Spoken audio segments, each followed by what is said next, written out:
Pagi itu, suasana di stasiun rame banget. Hari ini mereka pergi untuk camping bersama. Di pojok gerbong kereta terlihat ada 4 gadis yang sedang asik bercanda ria.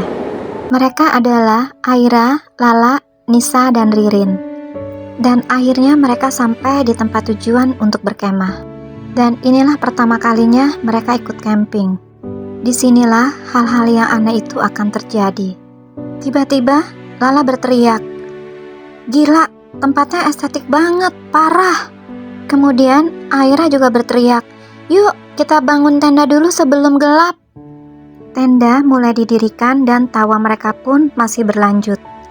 Setelah mereka selesai mendirikan tenda, tiba-tiba awan mulai menggelap. Angin mulai menyisir dedaunan. Lalu Lala menoleh ke atas. Tadi nggak ada awan segede itu ya? Mereka berempat pun mulai ketakutan dan saling bertatapan. Tiba-tiba petir menyambar, tenda goyang dan anginnya sangat keras. Tiba-tiba Nisa berteriak, "Senter gua mati guys, mana cadangannya?" Tampak terlihat mereka sudah mulai panik. Mereka semua duduk mendekat dan saling berpegangan tangan. Lalu Lala berkata, "Tadi aku dengar ada suara dari luar." Lalu mereka melihat di sekelilingnya. Hanya terlihat gelap dan suara petir yang menyambar.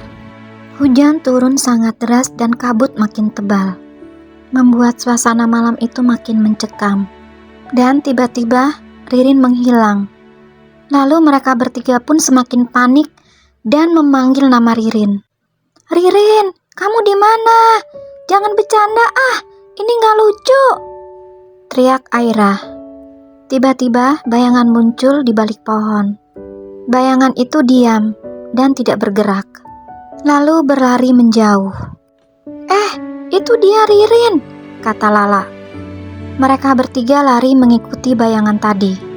Mereka sudah tidak peduli dengan hujan, petir, bahkan ranting yang berjatuhan di atas kepala mereka.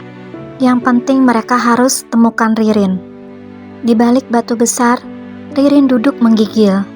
Bukan karena hujan, tetapi dia menangis. Dan akhirnya mereka berhasil menemukan Ririn. Terlihat Ririn masih ketakutan dan berkata, "Aku takut," sambil memeluk mereka. Aira pun berkata, "Gak apa-apa Rin, yang penting sekarang kita bisa kumpul lagi. Sudah ya, kamu jangan takut, karena kita sudah berempat sekarang."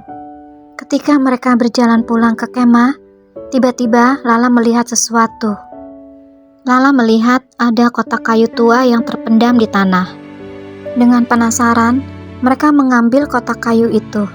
Pas dibuka, ternyata isinya surat-surat tua dan foto-foto yang sudah usang.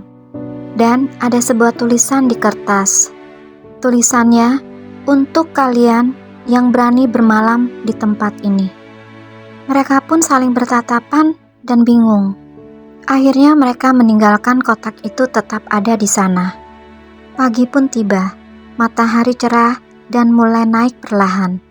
Mereka berempat pun duduk di depan tenda sambil menikmati teh hangat dan biskuit. Mereka tertawa dan mengobrol tentang kejadian tadi malam. Tadi malam memang menegangkan dan menyeramkan, tapi seru. Kayaknya malam yang bakalan terus kita ingat sambil mereka tertawa bersama. Akhirnya mereka kembali pulang, dan mereka tidak akan pernah melupakan kejadian menegangkan waktu saat berkemah.